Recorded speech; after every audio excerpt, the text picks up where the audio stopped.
तुम लोग का 10th का पॉलिनोमियल्स मैथमेटिक्स में बहुपद चैप्टर चल रहा है पार्ट 3। तो पार्ट 3 का पहला क्वेश्चन है, एक घातीय बहुपद को रैखिक बहुपद भी कहते हैं। तो एक घातीय बहुपद या रैखिक बहुपद का व्यापक रूप क्या है?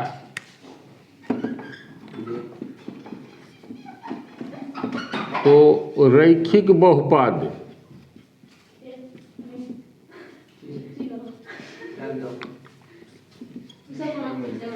या एक घात वाला बहुपद या एक घातीय बहुपद बोलो।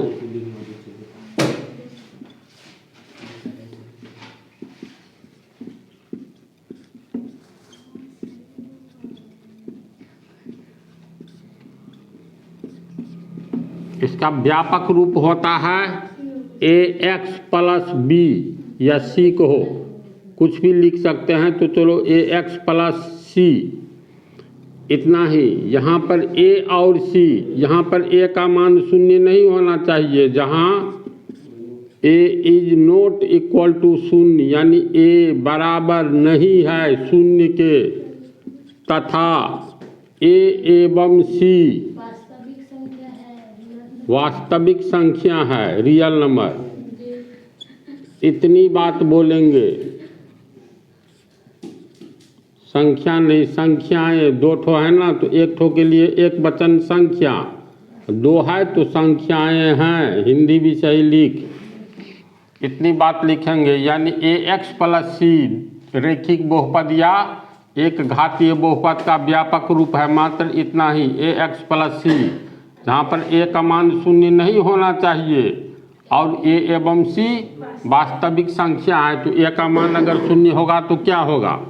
अगर मान लो हम लोग a बराबर शून्य मान ले तो 80 बराबर a 80 दोनों तो वास्तविक संख्या है, c बराबर मान लो 2, तो हो जाएगा ax प्लस सी बराबर a का मान शून्य गुने x प्लस सी। तो शून्य को जिससे गुना करेंगे शून्य होगा, शून्य में जो कुछ भी जोड़ेंगे शून्य हट जाएगा, c होगा। c का मतलब, c मतलब दो माने हैं दो। तो बोलो तो ये तुमको कौन सा बहुपद है? वेरिएबल है ही नहीं, वेरिएबल दिखाई देता है? नहीं दिखाई देता। तो ये अचर बहुपद का रूप धारण कर लेगा। अगर हम लोग a का मान शून्य लेंगे तो a का मान शून्य लेकर के कुछ भी ले लो, वास्तविक संख्या दशमलव में, बटा में, रूट में, जिसमें लेना है। अगर मान लो a का मान 5 लिए तो यहाँ हो जाएगा 5x, यानी ये 5x प्लस c का मान 2 लिए, तो ये हो गया a, ये हो गया c। देखो दोनों वास्तविक संख्या है, तो 5x प्लस 2 रैखिक बहुपद का उदाहरण है। फिर मान लेते हैं 1/3 x प्लस 4, ये रैखिक बहुपद है? जी है। क्यों है? क्योंकि रैखिक बहुपद का व्यापक रूप होता है ax प्लस सी। a के जगह पर देखो वास्तविक संख्या है ना 1/3, a बराबर 1/3 है, c बराबर 4। तो a के जगह खाली शून्य नहीं देना है। फिर देखो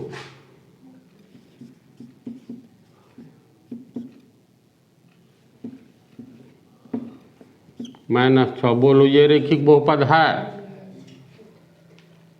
जी है। क्यों है? क्योंकि वास्तविक संख्या है। इसलिए है नहीं, इसको व्यापक रूप में लाओ तब पता चलेगा है कि नहीं है। जैसे √5, x बाहर है -6, तो व्यापक रूप में होता है ax प्लस सी। तो x के जगह x है, a के जगह तो ये है, प्लस के जगह माइनस है। तो इसमें क्या करेंगे, इसको चेंज करेंगे प्लस के रूप में। ये √5 x, यहाँ पर माइनस है तो प्लस कॉमन ले लो, कॉमन जब ये लेंगे तो कोष्ट होता है। प्लस को किससे गुना करेंगे तो माइनस होगा, तो माइनस से तो -6। अब देखो ये हो गया ax प्लस सी, तो a बराबर √5, c बराबर -6। ये सब 9th में भी पढ़ाए थे। इसको अच्छा से समझ गया तू लोग? एक घातीय बहुपद या रैखिक बहुपद का व्यापक रूप ax + c होता है जहाँ a शून्य नहीं होना चाहिए तथा a एवं c वास्तविक संख्या। उदाहरण के द्वारा भी बतला दिए। तुम लोग का चैप्टर यही है, पढ़ना है द्विघात बहुपद, समझा? तो ये तो पहला बतलाए, ये पीछे का कुछ कंसेप्ट जरूरी है। द्विघात बहुपद का व्यापक रूप होता है ax² + bx + c। ये तो क्वाड्रेटिक इक्वेशन में बहुपद में बराबर का प्रयोग होगा? नहीं होगा, फिर बराबर 0। ये क्वाड्रेटिक इक्वेशन, ये दोनों का व्यापक रूप में इतना ही अंतर है। ये बराबर 0 दे देंगे तो ये द्विघात समीकरण का व्यापक रूप हो गया। जब ये समीकरण का नाम आएगा तो कहीं न कहीं एक जगह बराबर का प्रयोग होगा, और बहुपद में बराबर का प्रयोग नहीं होता है। वह ऐसा व्यंजक होता है जिसमें बराबर का प्रयोग नहीं होता है, तो बराबर नहीं होगा। द्विघात बहुपद का व्यापक रूप ax² + bx + c, जहाँ पर ABC वास्तविक संख्या है। 0 कौन सा नहीं होना चाहिए? a 0 नहीं होना चाहिए, b भले ही 0 हो जाए, c 0 हो जाए, इससे अंतर नहीं पड़ेगा, लेकिन a 0 नहीं होना चाहिए तथा ABC वास्तविक। फिर बोलती हो संख्या, 3 ठो है तो संख्या का बहुवचन संख्याएं हैं। सब कुछ सीखते चल। इतना कोई पूछे तो इतनी बात बोलना है। द्विघात बहुपद का व्यापक रूप क्या होता है? तो ax² + bx + c, भूल चूक से बराबर 0 नहीं कहना है। जहाँ पर a शून्य नहीं होगा, a is not equal to 0, यानी a शून्य नहीं होगा तथा ABC वास्तविक संख्याएं होगी। जैसे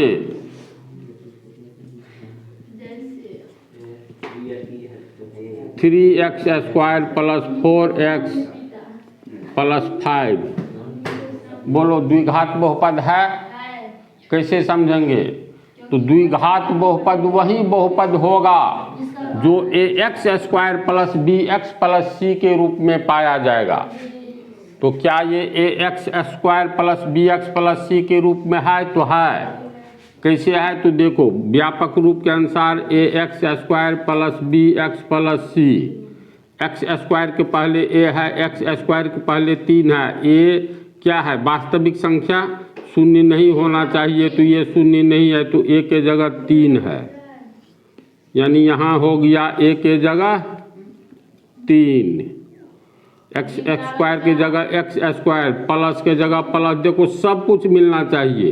x के जगह x है तो b के जगह क्या दिखलाई देता है? 4, तो b बराबर हो गया 4। फिर प्लस के जगह प्लस, c के जगह 5, तो c बराबर कितना हो गया? c बराबर 5। तो क्यों है द्विघात बहुपद? ऐसे मतलब समझना होगा। अब दे देगा 5x² - 4x - 1, बोलो द्विघात बहुपद है? कैसे है? तो इसको किस रूप में लाएंगे? हाँ, कैसे है मतलब द्विघात बहुपद मान लो है, तो क्यों है? तो अपने व्यापक रूप में अगर लाएंगे आ जाएगा तब तो ये द्विघात बहुपद है, अन्यथा नहीं है। तो व्यापक रूप में इसको लाएंगे तो 5x² - 4x - 1, तो व्यापक रूप होता है ये वाला, सब जगह प्लस है, यहाँ सब जगह माइनस है, तो इसको लिख सकते हैं बराबर 5x²। प्लस लाना है तो प्लस कॉमन लेंगे, जब ये प्लस कॉमन लेंगे तो यहाँ माइनस है, तो इसलिए कोष्ट देंगे। प्लस को किससे गुना करेंगे तो माइनस होगा, माइनस से ये 4, इसको कोष्ट में इसलिए घेर देंगे। x तो है ही, ये b का मान निकलने जा रहा है, इसको हल करेंगे प्लस माइनस माइनस, 4 गुने x 4x होगा। यहाँ माइनस है तो प्लस कॉमन ले लो, चूँकि यहाँ पर प्लस है, -1। अब तालमेल मिलाओ, व्यापक रूप होता है a x square plus b x plus सी।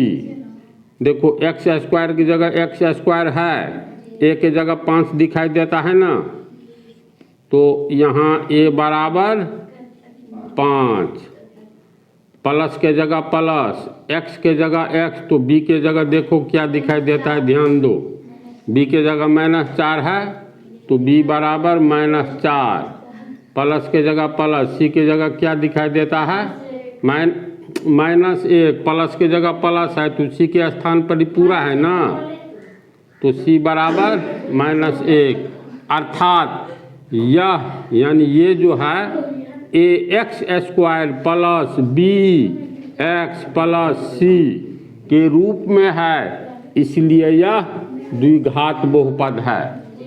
समझ रहे हैं ना? चलो बोलो, ये द्विघात बहुपद है, कैसे समझेंगे? तो इसको इसके व्यापक रूप में लाना होगा, है ना? तो व्यापक रूप में कैसे लाएंगे? तो व्यापक रूप के अनुसार a x square plus b x plus c इस रूप में लाएंगे। एक्स स्क्वायर तो दिखाई दे रहा है, ए के जगह पर क्या दिखाई दे रहा है, 1/√3।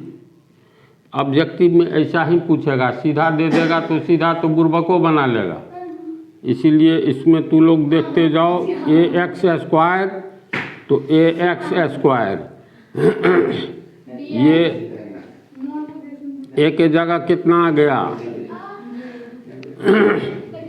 एक्स स्क्वायर की जगह एक्स स्क्वायर, ए के जगह 1/√3 है तो ए बराबर हो गया 1/√3। तब होता है बी एक्स प्लस सी, यहाँ पर एक्स है, यहाँ भी एक्स है, तो बोलो बी के जगह क्या तुम लोग को दिखाई देता है, यहाँ प्लस है, तो इसको मतलब इसको हल करेंगे ना जी, तो इसको जो हल करेंगे तो कैसे हल होगा, इस रूप में लाना है।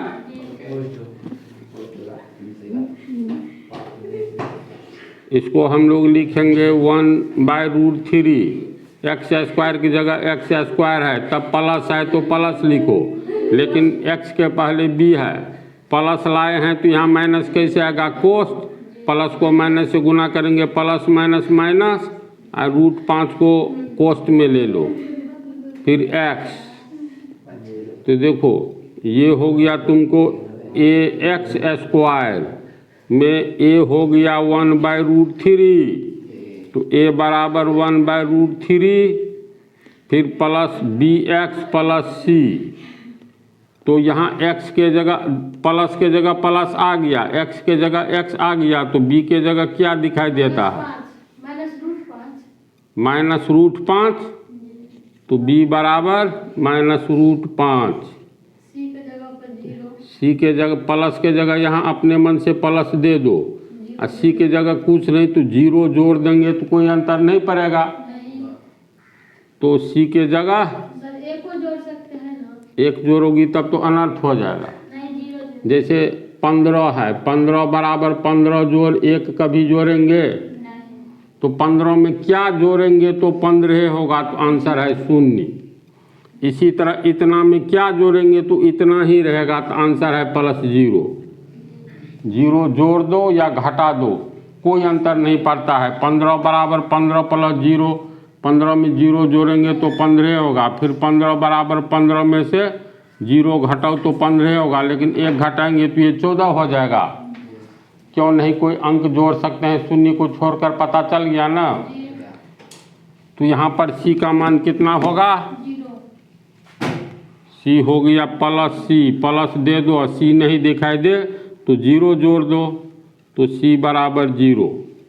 अब इसको ध्यान से देखो तो ये जो है इसको हम लोग ax² + bx + c के रूप में है यह बहुपद, इसीलिए यह बहुपद है ना, इसलिए यह द्विघात बहुपद है।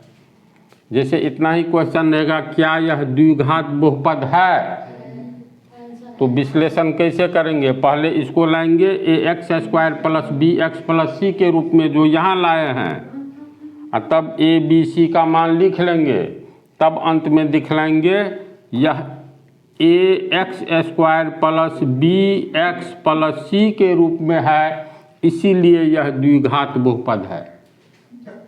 समझ रहे हैं ना तू लोग? अब इस पर लास्ट उदाहरण देखो, बोलो ये द्विघात बहुपद है? जी है। ऐसा क्वेश्चन भी पूछता है और ऐसा ही क्वेश्चन ज़्यादा नहीं है। हाँ। तो इसको हल करेंगे तो क्या होगा? गलत ही सही बोली। होगा। नहीं ये बिल्कुल सही है, x का पावर -1 प्लस x -3 हो जाएगा। तो नहीं है, ये तो बहुपद ही नहीं है, द्विघात की बात छोड़ो। तो इसको मान लो हाँ व्यंजक है।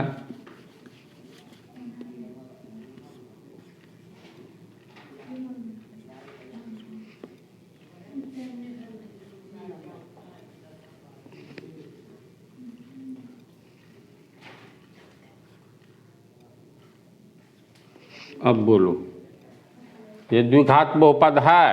नहीं है। ध्यान से देखो, है। ऑब्जेक्टिव की दुनिया में हो, है ना? द्विघात क्यों है? क्योंकि इसको हम लोग ये पलट जाएगा तो एक्स स्क्वायर प्लस एक्स -6 हो जाएगा। फिर भी ये व्यापक रूप में आया कहाँ? नहीं है।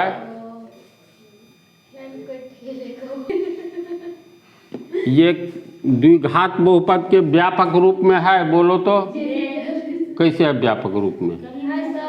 अरे व्यापक रूप का मतलब a x square plus b x plus c, इस रूप में लाएंगे ना, इस रूप में सब जगह प्लस है या माइनस है, तो इसको सुधराना है।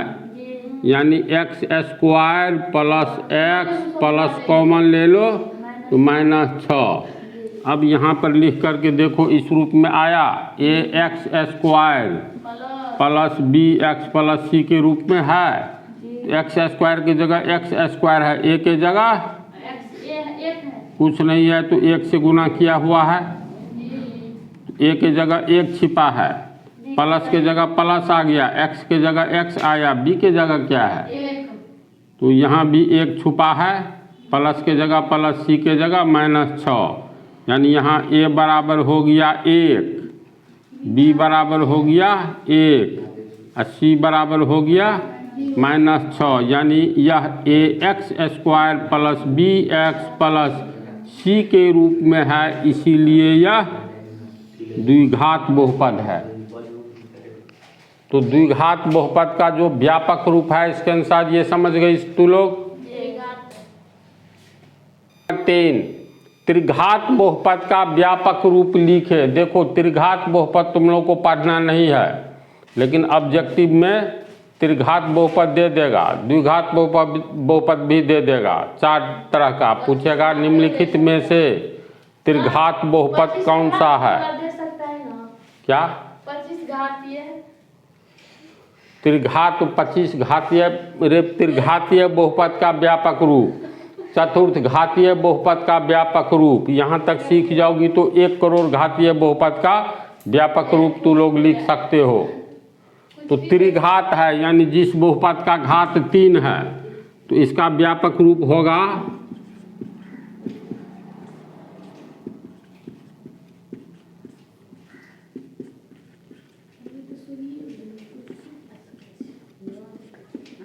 तीन होना चाहिए ना घात।